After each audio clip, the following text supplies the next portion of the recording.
City, a little town where I'm from, where everybody's southern raised, just as good as they come. Backwoods and Macioke and mud holes, and back then we only ate what the farm grow. Man, I miss some days how we played on them dirt roads, and out of towners came with respect, cause they know we all close.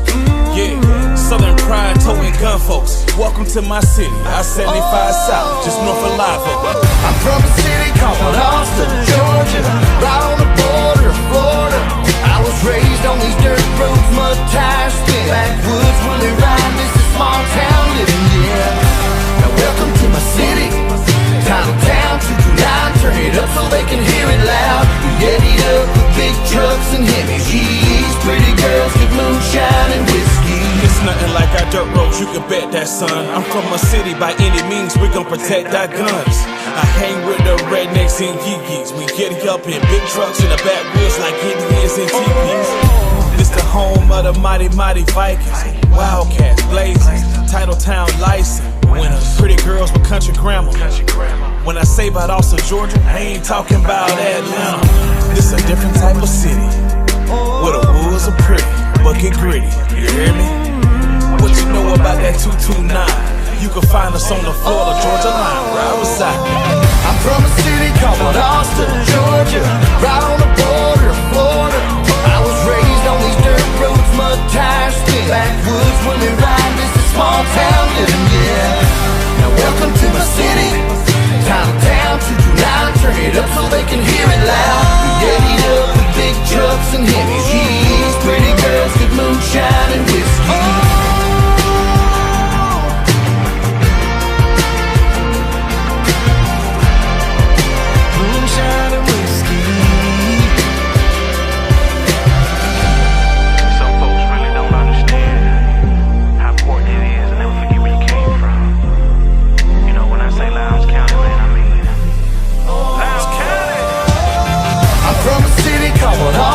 Georgia, right on the border of Florida. I was raised on these dirt roads, mud tires, spin backwoods, woolly ride, this is small town living, yeah. Now welcome to my city, town, 229, turn it up so they can hear it loud. We eddied up with big trucks and heavy G's, pretty girls, good moonshine and whiskey.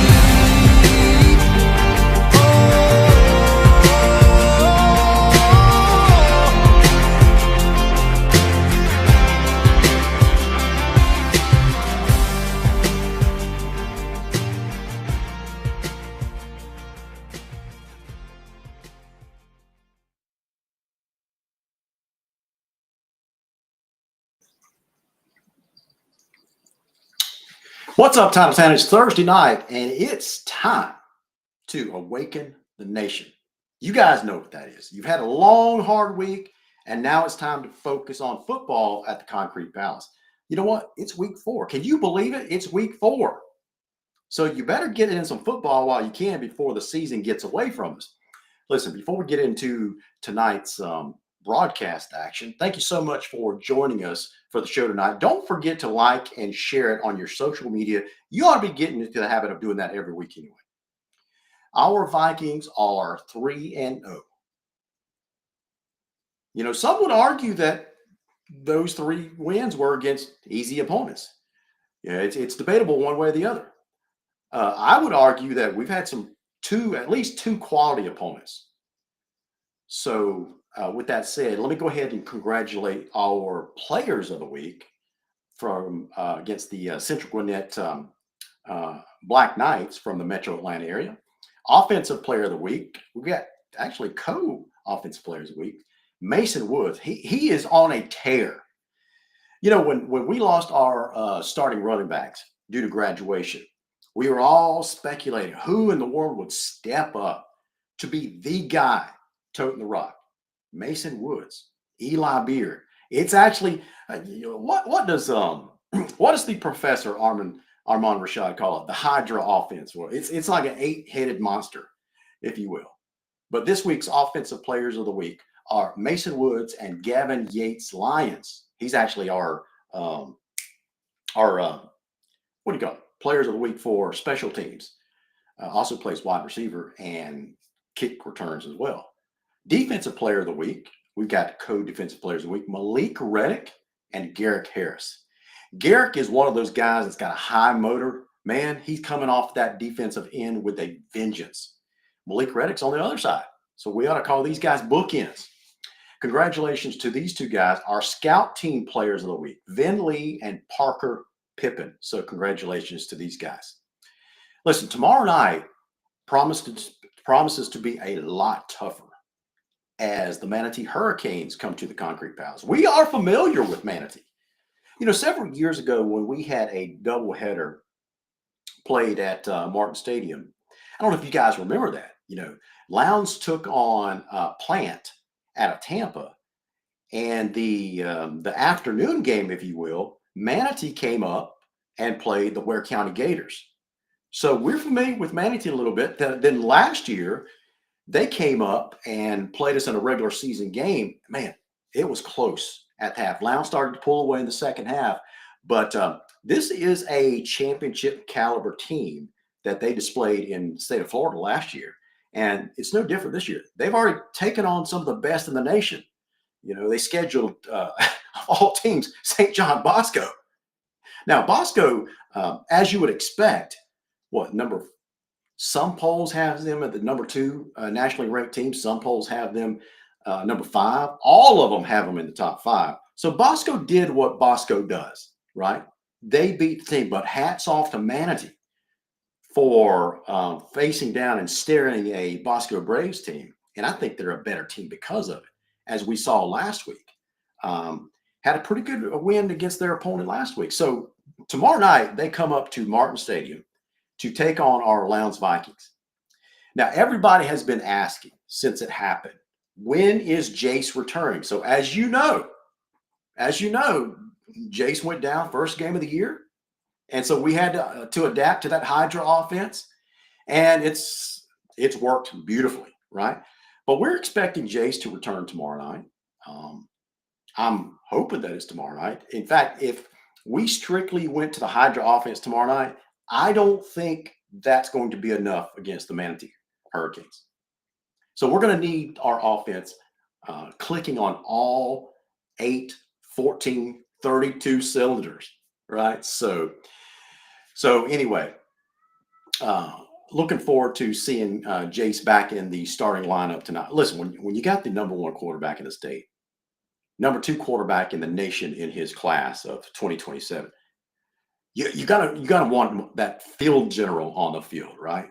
So until we see him, I'm sure Coach Carter and his staff's got a plan to move forward. But I'm hoping to see the Juice himself. Okay, so let me go ahead and before I bring on our guest onto the screen to join us, let me go ahead and go through some rankings for you guys. So this week, this is the composite rankings for the state of Georgia. So you'll notice that the big bad Grayson Rams are 3-0.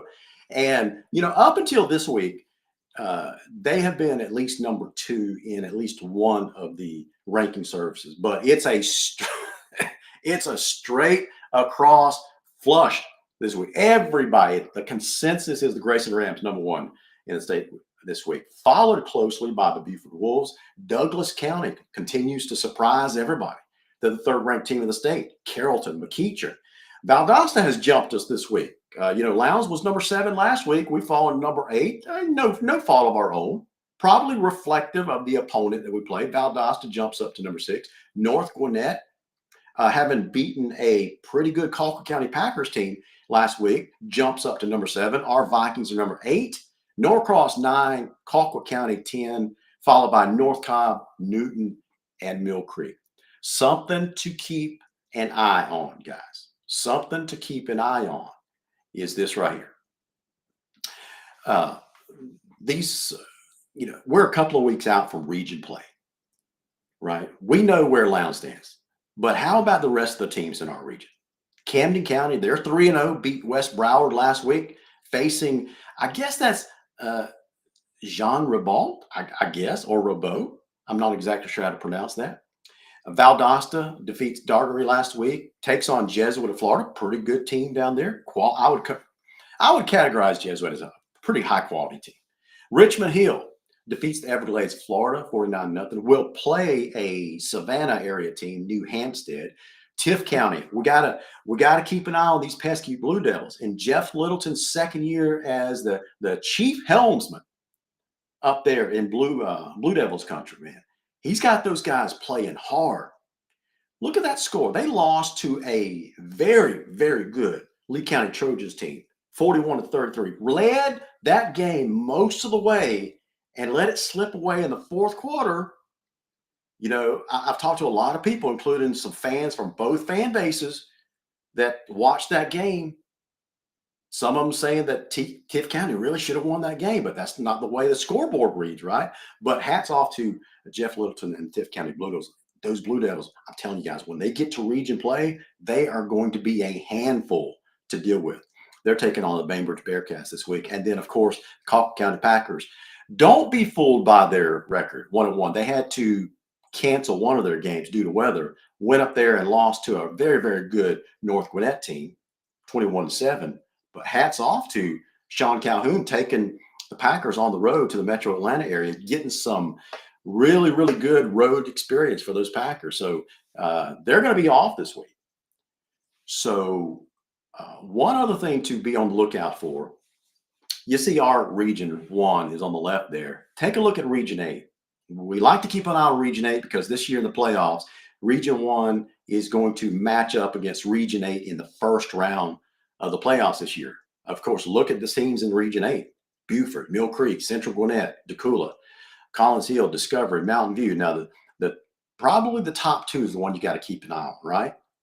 If you're the fourth seed in Region 1, you're traveling to Beaufort's new $62 million athletic complex to take on the Wolves in the first round. So keep an eye on Region 8. That's all I'm saying.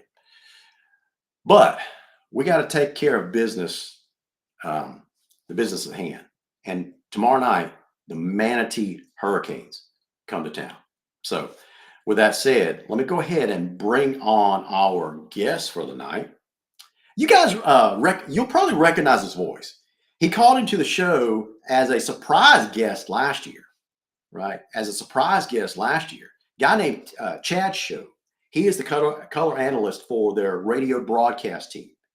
And so I contacted him over the weekend, and he has graciously agreed to appear on the show tonight. So with no further ado, let me go ahead and welcome in Chad.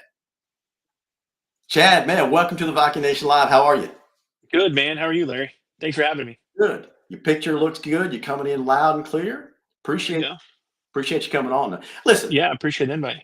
Yeah. Chad, listen, Manatee is no stranger to the Lowndes Vikings. I mean, we had a really, really competitive game last year. You know, the score kind of got away in the fourth quarter, but that was not indicative of how good of a game that was. That's a pretty fair statement, right? Yeah. No, I completely agree. Yeah, no, it was a very tough ball game. I think if I remember correctly, a little bit of rain maybe throughout the not heavy, but light rain throughout the whole entire game. But yeah, you're right. I think there's a broken run or a broken pass by you all late to kind of go up to that 31 points. But yeah, all in all, it was a very good game. Yeah. So Chad, you guys had a pretty good team. You made a pretty deep run in the playoffs last year. Just tell our audience that for ones that don't know, how far you guys made it in the playoffs last year. Yeah, last year we ended up being district champions, made it to the semifinals in the classification 5A, lost to eventual state champion St. Thomas Aquinas, who, everybody knows St. Thomas Aquinas. They're nationally typically playing for a national championship.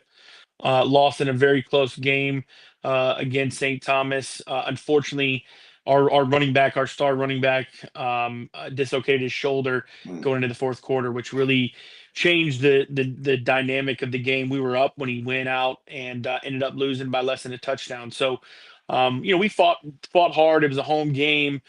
St. Thomas goes on to beat Lakeland. Lakeland, another kind of power name that has heard a lot. Lakeland Dreadnoughts.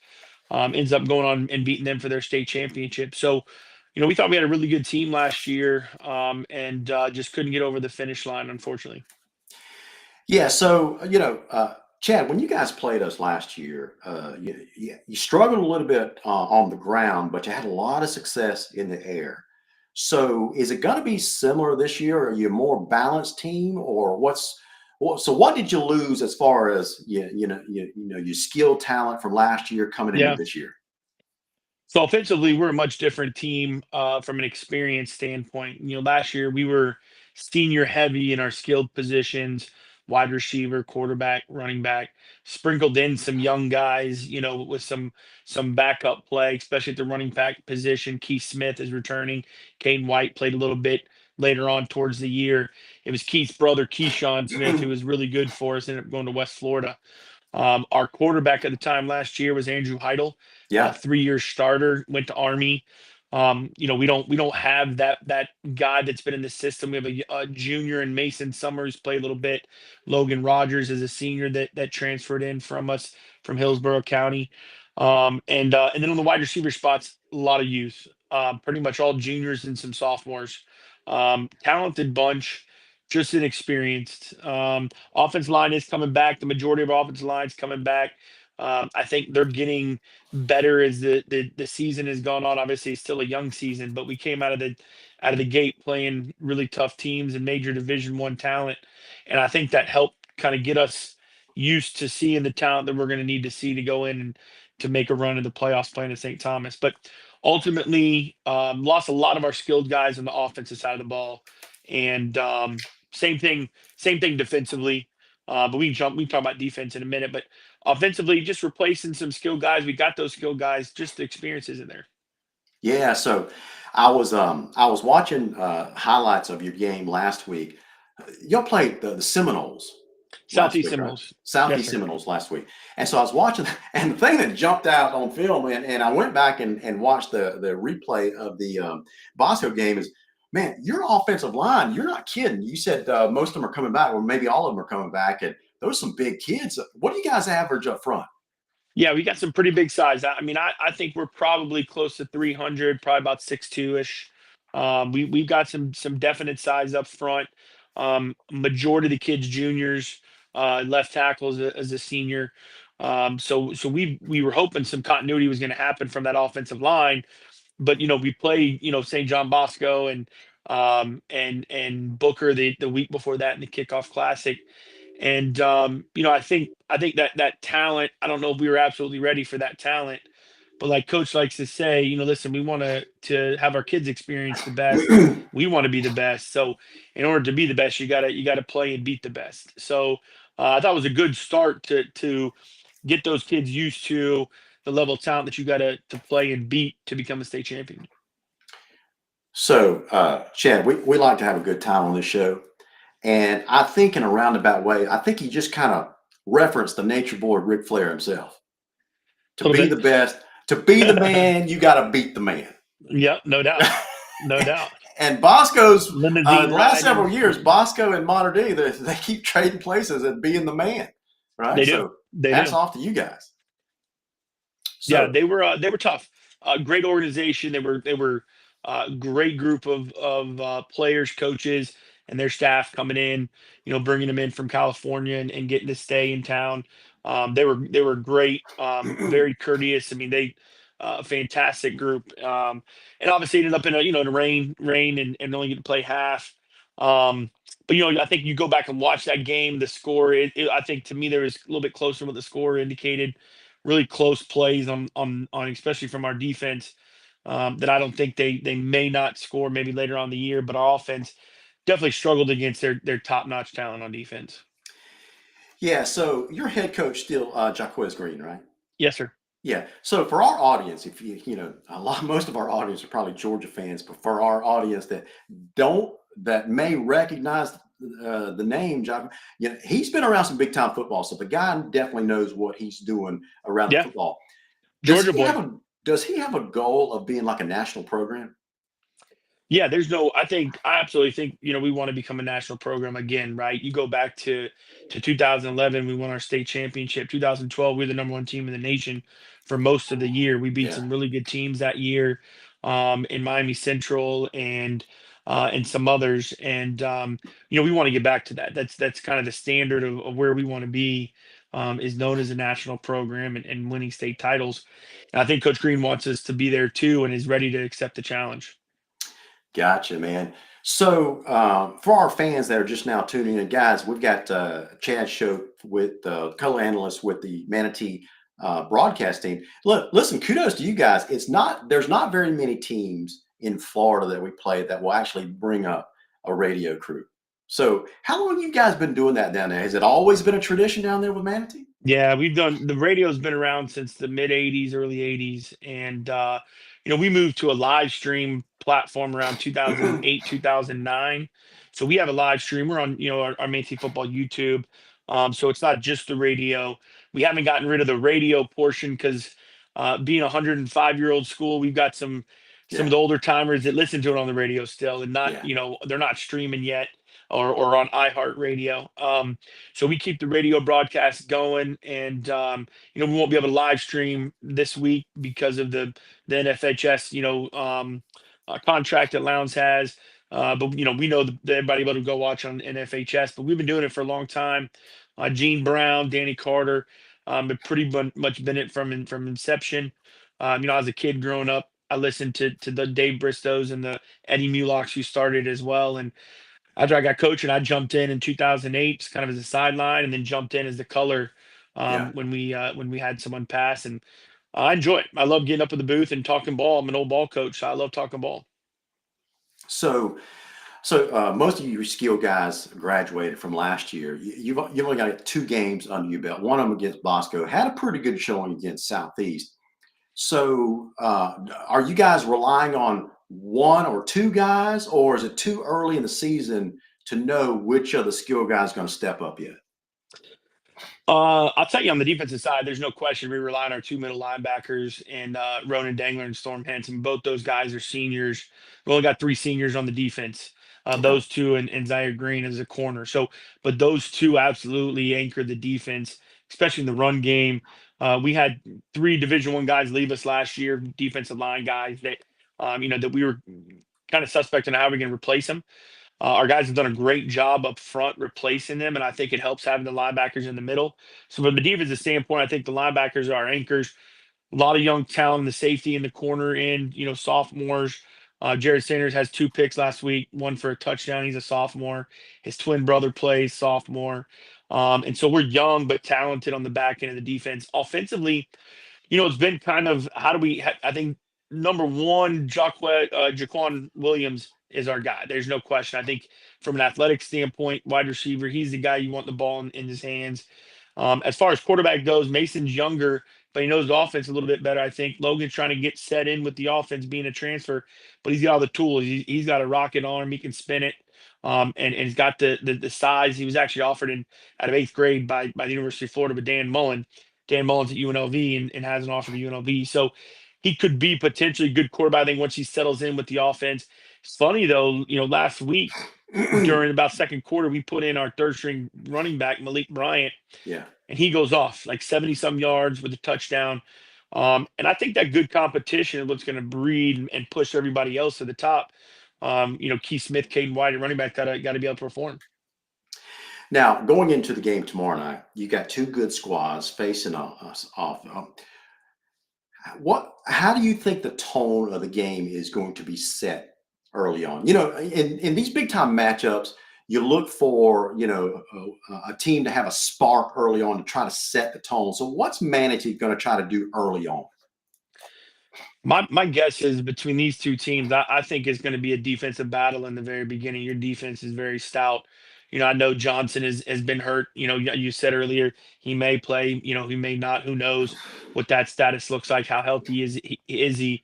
And he's a stud. He's a dude, right? I mean, Texas Yeah. A&M commit, top quarterback in his class. I mean, he's a difference maker. There's no question. But I think it's going to be a good defensive battle in the beginning, and it really is going to come down to, which I think it really did last year too, is turnovers, right? We come Mm-hmm. out of the gate in the second half, have a punt snap over our head. All of a sudden, that changes the whole momentum. I think you'll probably see a lot of that. I think usually when you have good quality coach teams with good talent, like both these teams are, you see a little bit of defensive struggle until something kind of pops or breaks and goes somebody's way. Hopefully, it's good weather. I think it's supposed to be like a 72 high, which is unbelievable for this time of year. Yeah. The venue's great, the atmosphere is great. The Concrete Palace is a cool place. So I think it's going to be a great matchup. Yeah, you said early on, let's talk about the Manatee program a little bit. You said early on it's like a 105-year-old program, something like that. So that to me, I don't know much about the Hurricane football program, but a program that's been around that long smacks of tradition. Right. I can tell you a lot about the Lowndes tradition, but what is Manatee football known for down there? Well, 5 state championships over a course of, probably 25 years, 30 years span. We're really known. We've gone about, I think, 14 or 15 years now with making the playoffs and making a run. And I think from a program standpoint, the support from the community, and the traditions of the alumni coming back and helping and supporting. We've got a great booster club and the broadcaster group. We have a great, the community effort in fundraising and making, Manatee, football the highest standard we can possibly make.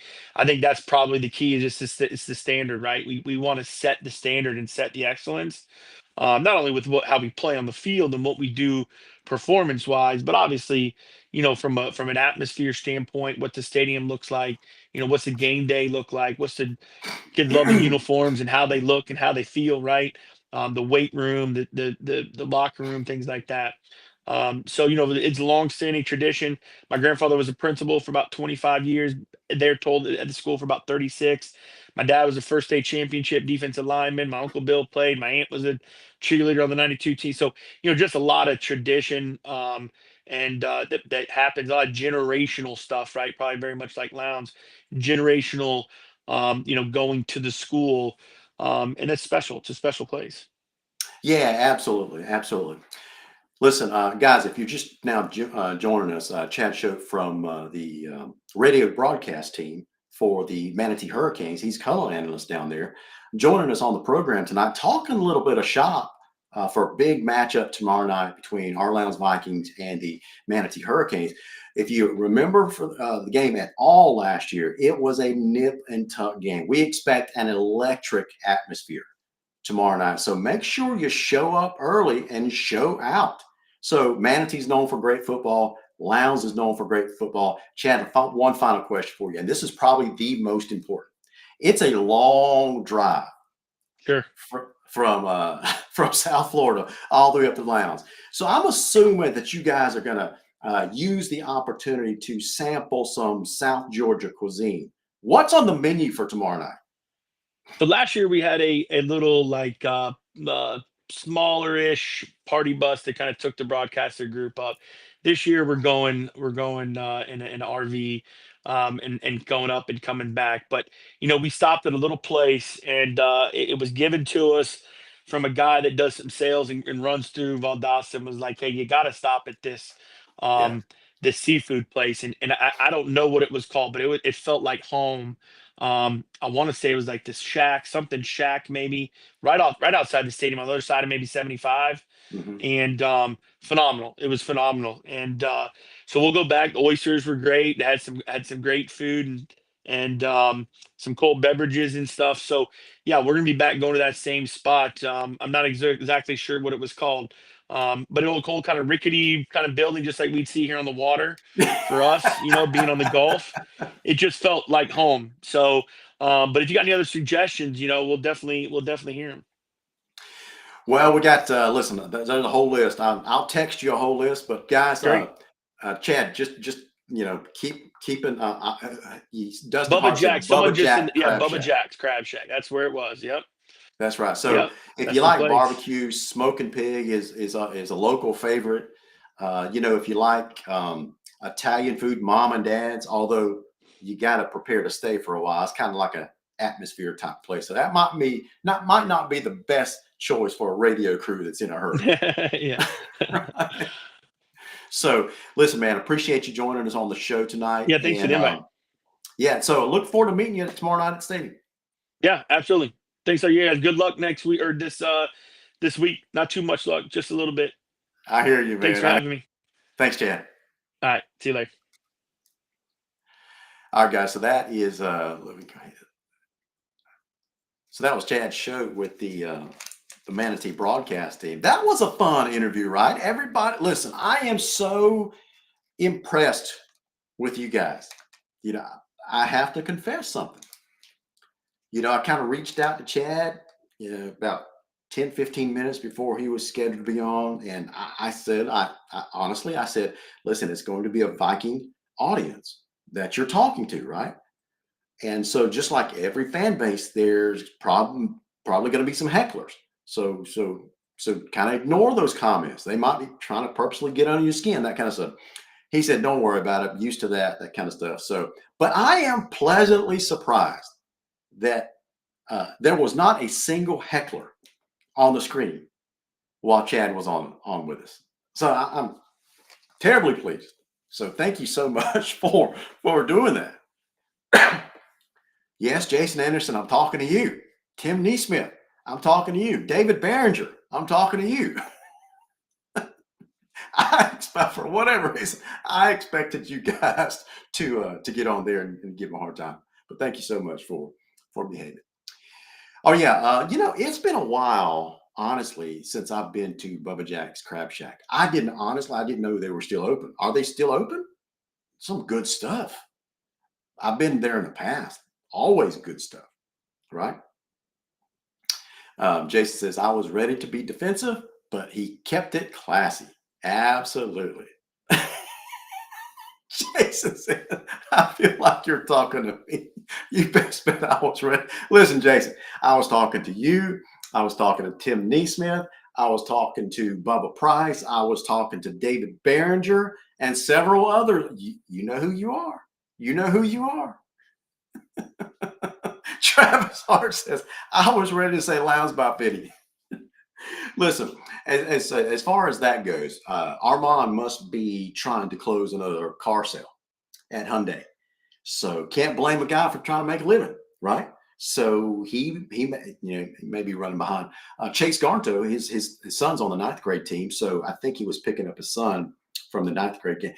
Somebody asked what was the score for the 9th grade team, because Lowndes and Valdosta played today in both the 9th grade and JV levels. And I believe they won the JV game. I believe that's right. Let me see. But I don't know what the 9th grade score was. Yeah, so the junior varsity won 14-7.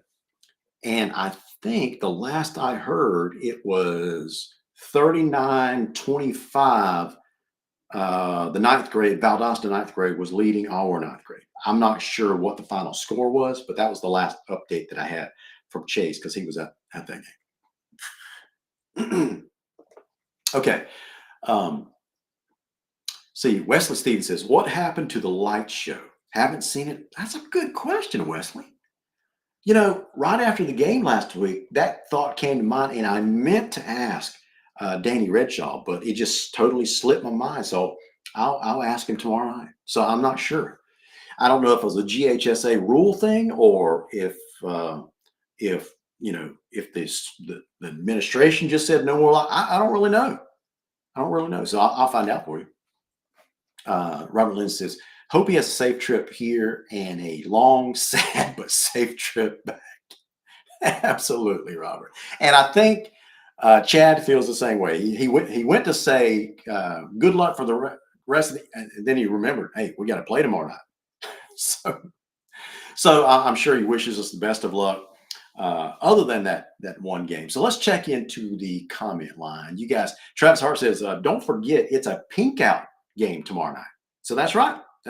So thank you so much for the reminder, Travis. Jerry O'Neill, how did it not? I think I answered that one. Let's see. Stephen K. Wynn says pronounced Rebalt. Is it Rebalt? Rebalt out of Florida? Okay.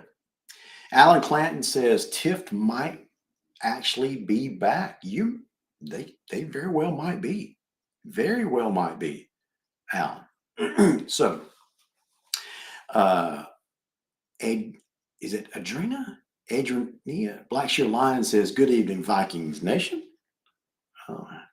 Hey, listen, if you'll notice in the comments, I have posted comments for both our Facebook channel and our YouTube channel.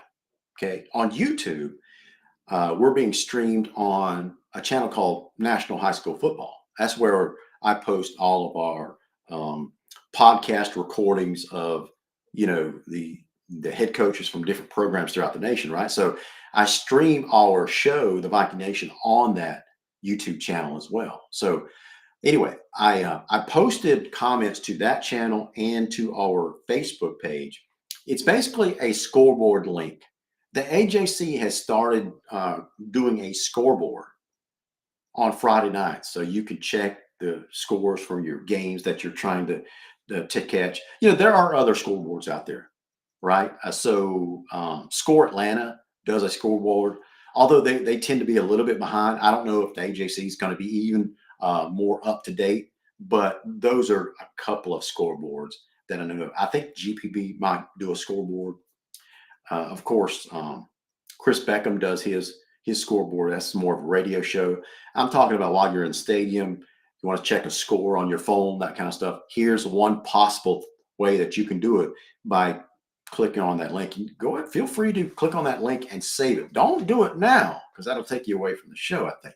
So just do it after the show. Go to this comment section, click on the link, and save it in your phone so you can check the scores from across the state tomorrow night. Montel Hundley. Oh my gosh, Montel, we miss you, buddy. We miss that high motor that you had, man. Montel Hundley says, listen, Montel is a year out. He fantastic defensive player last year. I'm going to put his comment on the screen. He says, "Go Vikings. I wish I still had another year of eligibility left." Montel, I'm glad you said that because we've said that for a number of times, especially as we get closer to the end of the season. We start talking directly to the seniors. To all you seniors playing in this game tomorrow night, even on the sidelines, man, enjoy it. Enjoy it as much. I know that you've got to focus on the game, but every once in a while, just look around and smell the roses, man, and enjoy that crowd. Take in that applause and the Georgia Bridgemen playing their hearts out. So you are the main cast, right? Everybody else are supporting cast members, and we're there to support you guys. So Montel kind of hit the nail on the head. He wishes he had another year of eligibility left. That's how every senior that graduates feels. I felt it. A lot of people in this audience were former players. They felt it. I was just talking to someone the other day. One of my customers up in Alma, we discovered that we played against each other in high school. My last high school game for Berrien County was over in Bacon County. I was a senior. My customer was a junior, and we kind of started sharing old war stories of football glory, that kind of stuff. And we kind of narrowed it down. We figured out that was my last game. And he was on that field tonight as a junior. They ended up beating us by 1 point, kept us out of the playoffs that year. So, but to Montel's point, man, there's many times I wish I could go back. You just can't, right? So obviously, but as soon as that final horn blows off the scoreboard and you realize that it's over, you go into the locker room, you take off your helmet, your shoulder pads, your jersey, you hang it up in your locker, and then all of a sudden it hits you. That's the last time I get to do that.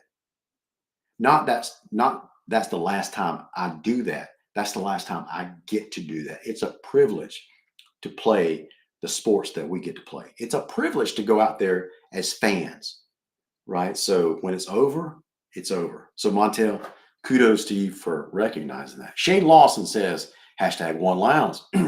That reminds me, I need to start our giveaway thing back up. That was always a fun thing to do. I've just been so busy, can't do some of these things that I want to do sometimes. Shade says, Concrete Palace, here I come. Go Vikings. Scott Cooney says, good weather for tomorrow night. Praise the Lord, Scott. Man, I'm tired of rainy Friday nights. So I think the weather's going to be just right tomorrow night. And I think it's going to be a great football game between two really, really good programs. Montel says, right, you got to treat it like it's the last game of the season. That's a good point. Treat every game like it's the last game of the season. Okay, so so Chase says, I can report the score and maybe talk about the heart of the team. Yeah, Chase, if you want to call in, call my cell phone and I'll put you on the air. Okay, let's just do it that way. I think it's ready to go. Let me check my connection. Yeah. It's ready. Yeah, Chase, it's ready to go if you want to call in. So anyway, let's go over some of the stats from last week. So listen, I know some of you have been grumbling about the opponents that we had, that kind of stuff. You know, as fans, we can't do anything about it. I mean, we just show up and support whoever we're playing, right? But with that said, we've had some really good performances, really good performances, right? So let's recognize some of that performance. Let me pull this thing up right here. So here we go, Lowndes. So some of the stats on the year. Well, let's pick up on the offensive stats. Check this out. All right, so against Jenkins, we had all-purpose yards. Okay, against Jenkins, we had 513 all-purpose yards. Against Mountain Zion, we had 439, and against Central Gwinnett, we had 378. You could tell that Central Gwinnett front, whether it's offensive or defensive line, they were some big old youngins. And I don't know if you caught that when Chad was on the show a while ago, right? I think he said their offensive line is returning from a pretty good offensive line last year. So they are going to be running the ball a lot. I think their offense is probably going to carry the day.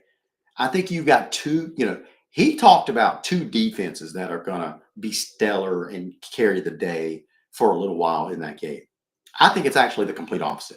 I think both offenses are going to be primed and ready to go.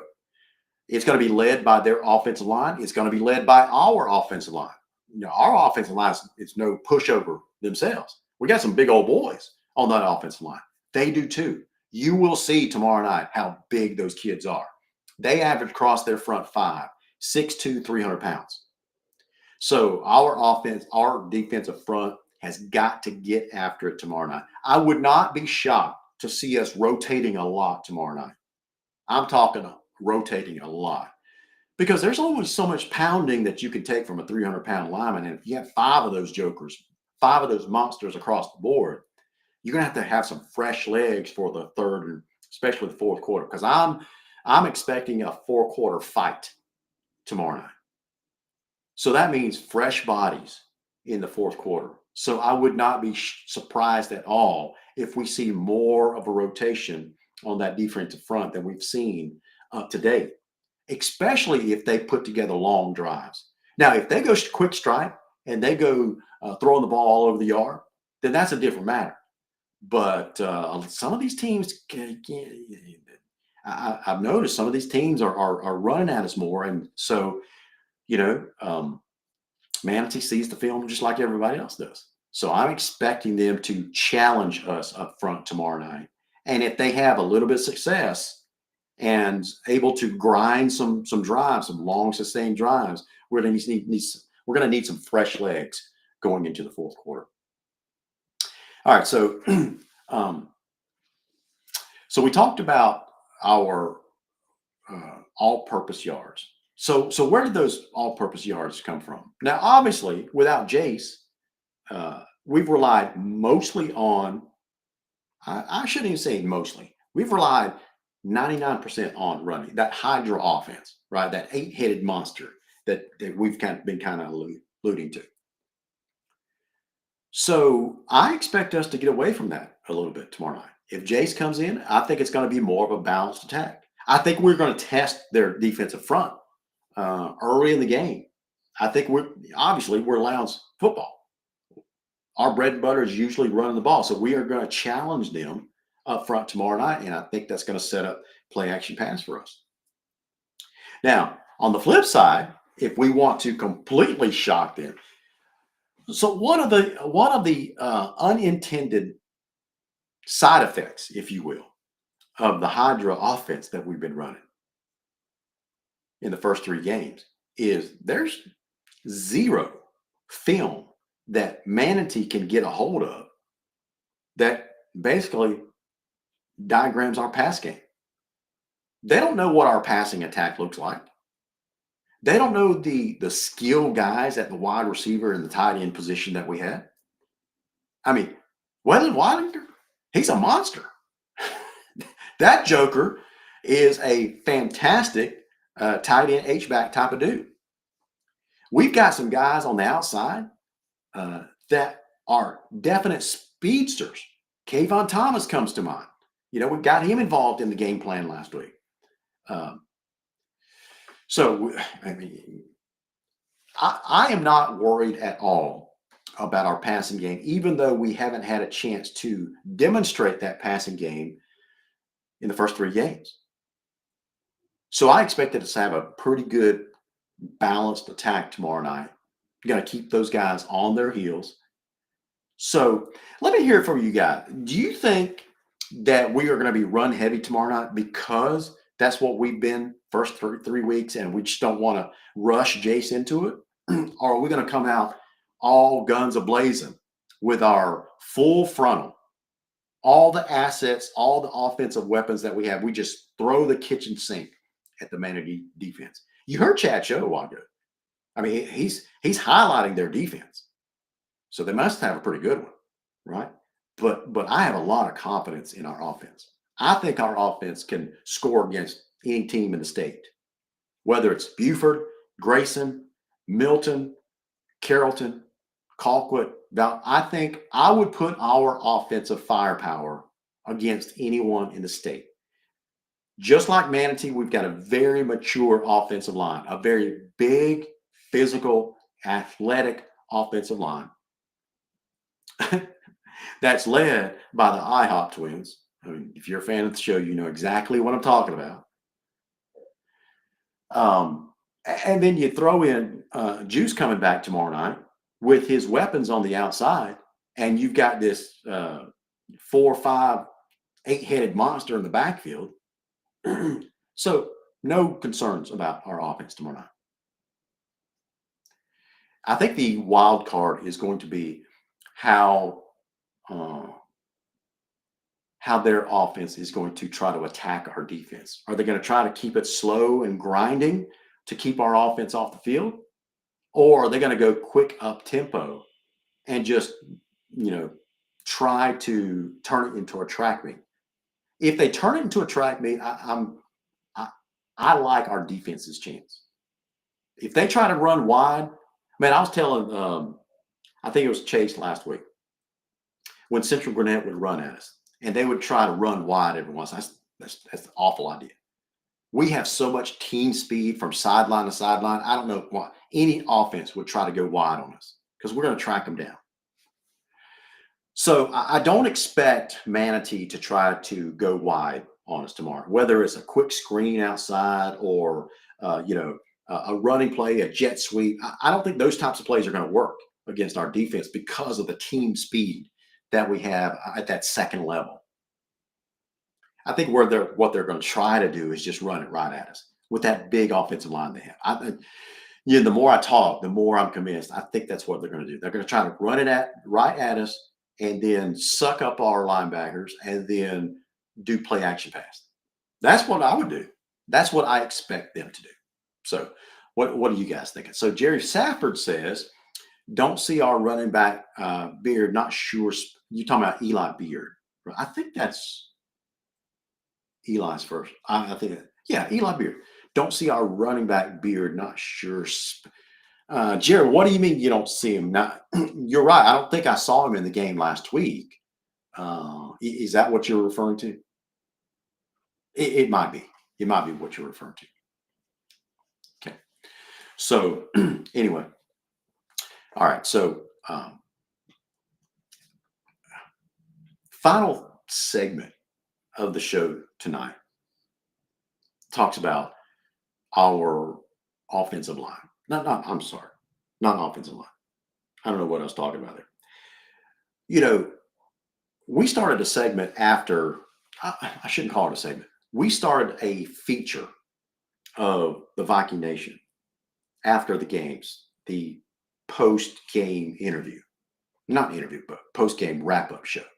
I almost, from the outset, called it a post-game overreaction show. And I got that idea from, a lot of these college teams, like if you're a Georgia Bulldog fan, is immediately after a Georgia game, you can pull up handful of Georgia YouTube channels, and they always have a overreaction show. It's just fans and whoever's in charge of that show, whatever their podcast, like Roddy Nabolsi and those guys, they will have an immediate show where they have fans come on and they provide immediate reactions, and that's why they call it an overreaction. I toyed around with that and decided against it, and here's why. Because especially in high school football, especially in small towns that we're on, many times after a football game, most people are in a highly emotional state, one way or the other. You're either highly jubilant or you're almost ready to pull your hair out. You're approaching clinical depression, and you're mad at the world if your team lost. So I thought that's probably the worst idea, Larry, that you could do is have an overreaction show, because you're going to have some emotional fans jump on the broadcast, and they're just going to want to slash and burn everything and everybody in their way. And they're going to regret what they say. I'm going to regret putting them on the air, and it's not going to be fun at all, right? So what I thought we would do, and what we've done, is to provide just a quick opinion and observation of what we saw. Just me, Armand, and Chase, what we saw from ground level. Sometimes it's good. Most of the time it's good. Sometimes it's bad. Sometimes we try to point out some areas of concern, that kind of stuff. We try to keep it as objective as possible, but without getting emotional about it. Jason Anderson says, I don't think Larry will tolerate overreactions. Jason, you are exactly right. Especially not immediately after the game. So what I tell people all the time is, listen, if you're highly emotional, just wait at least 24 hours before you comment. And if you still feel the same way and you want to post and say whatever you want to do after that, that's fine, because at least you've had a chance to rationally think about it. But immediately after, probably not the best idea. Tommy Coward says, good idea. Jason says, I disagree. It would definitely be fun. Now, Jason, as far as entertainment value goes, it would be tremendously funny to hear some of the reaction, because you actually hear some of that from fans of other programs calling into Beckham's show, right? You have some good comments, some ugly comments, and everywhere in between. It's terribly entertaining. But I just didn't want to do that for our program, just because eventually we're going to lose. That is very difficult. I'm sure you all would agree. Very difficult to go undefeated year after year. So if and when we drop a game, especially if the big loss to a rival, that's when people just get out of hand, and you're ready to fire the coach, and you're ready to run off the quarterback and the cornerback and the tight. People just get out of hand. So that's why. Jason, now see, this is the Jason Anderson that I've come to love on this show, the heckler in chief. He said the Viking Nation is like Planet Fitness. It's a judgment-free zone. For most of the part, you're exactly right. We try to keep it very positive around here. Now, some in the administration don't agree with you, Jason. I'm just saying. All right, let's go to our phone line. Chase, welcome to the Viking Nation Live. It's good to hear your voice. We're good, man. Listen, you had a chance to go to the 9th grade game, Wintersville Classic 9th grade edition. So, first of all, what was the outcome?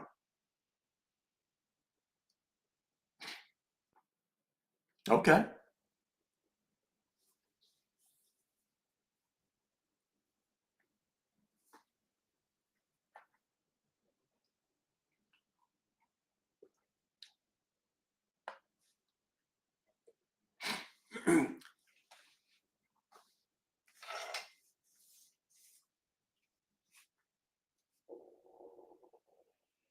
Yeah.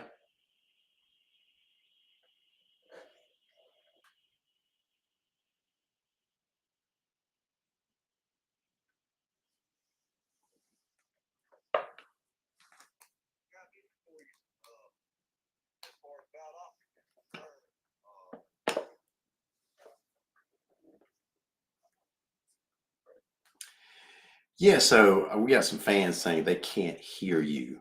So I'm gonna try this again. So keep on talking. You guys, you guys tell me if you can hear Chase or not. Now, Chase, if they can't hear you, then just use our link and just do it that way. So, well, no one's commented yet, so I'm not sure. So, all right, they can't hear you. So just go ahead and use the link. Okay. Guys, I'm sure it's something that I'm doing on our mixer board that I've messed up somehow. But anyway, we're going to get Chase to connect the other alternative way, and we're now. Chase said something interesting.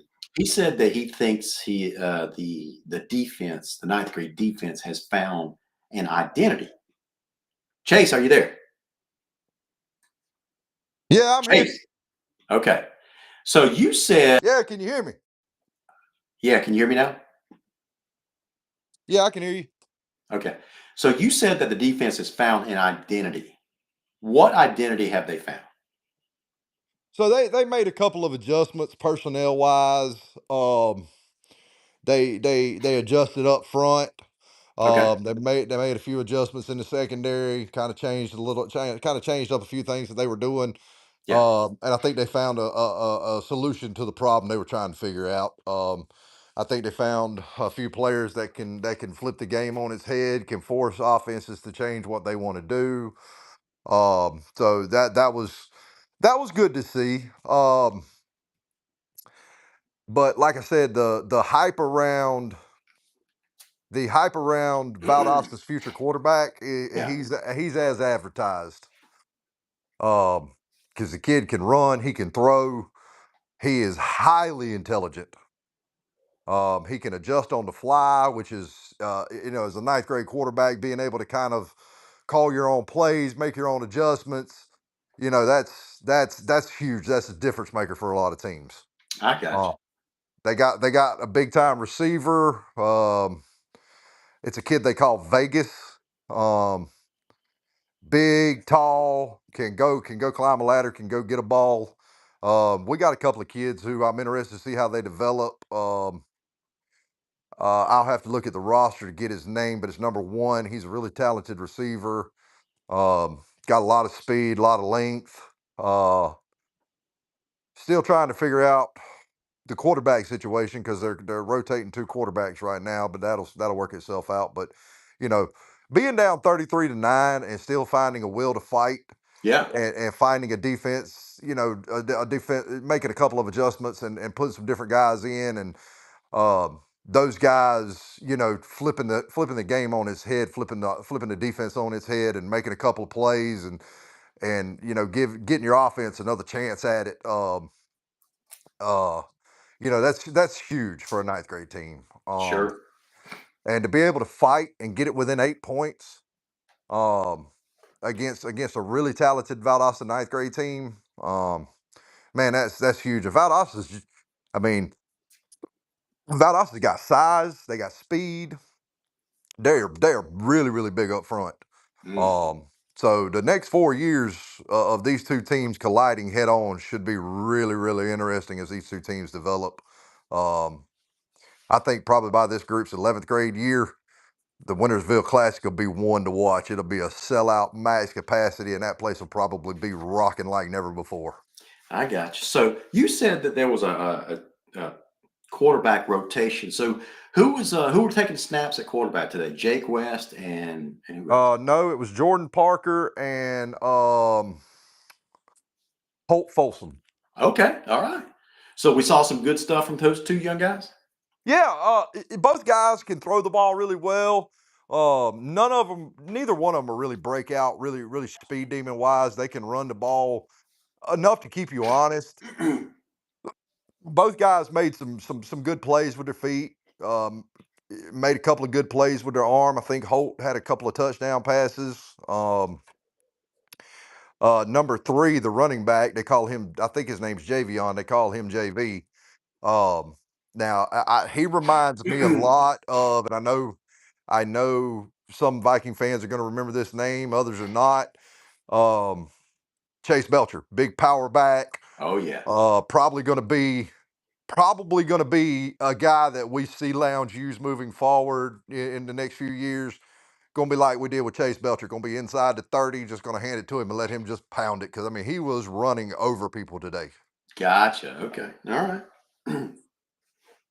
So it sounds like the cupboard is not bare at all. No. When it comes to Lions football. Cupboard's not bare. But like we see with a lot of teams, Larry, and like we've talked about in the past, and you watch it with teams like Buford, Grayson, Thomas County Central, Lee.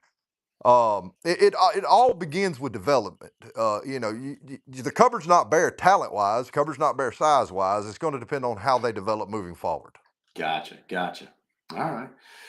Well, guys, that's going to wrap it up for our show tonight. Listen, if you are a Lowndes guy, and everybody on the show is, I think, just keep in mind, we got some assistant coaches out there, former Lowndes assistant coaches out there doing some really big things. Really big things. So we got Byron Slack up there in Cook County. Let me see. Let me tell you how Cook County is doing. So Cook is currently 3-0 right now. Yeah, that Cook bunch is. I tell you that Cook bunch is dangerous. They're sneaky good. Slack's got them believing they can beat the world, and that's half the battle. Absolutely. And that's a tough region they're in. They're in the same region with Pierce County, Appling County, and Crisp County. Now, just a few miles up the road there, former Lowndes assistant Jackson Dean has taken over the Berrien Rebel program. He's a first-year head coach up there. And Berrien, believe it or not, y'all sit down, my Berrien Rebels are 2-1. Yeah, Berrien's got some playmakers. I don't know the kid's name, but I think he plays wide receiver. He's a really talented kid, man. He can go get a ball. Yeah, and they've got a running back up there. Had a couple weeks ago, ran for 300 yards plus yards and 6 touchdowns. So way to go! I've been in touch with Coach Dean up there and trying to help out their touchdown program. So trying to raise some money for those guys and get some much needed supplies, that kind of stuff. So a lot of good stuff happening up in Nashville. So yeah, a lot of the community. You got to win the community. If you win the community, that's half the battle.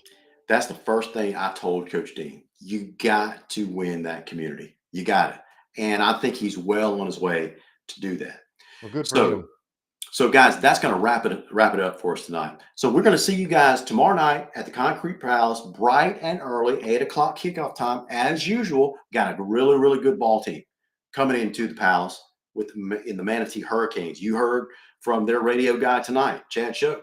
I mean, they've got a really good team. So we need you guys in force, filling up that stadium and being as loud as you possibly can. Not just on third downs, not just when the band gets a warning, but we need you loud throughout that game to keep the spirits up of our players. Because as you know, it's a highly emotional game, this game of football. I was fixing to challenge the fan base because I know. And me and you are in a unique position because we're on field level and we can hear it a lot better than some of the other somebody up in the stands can. But the last few times that the band has got a warning, I'll be honest with you, Larry, it's not been real impressive.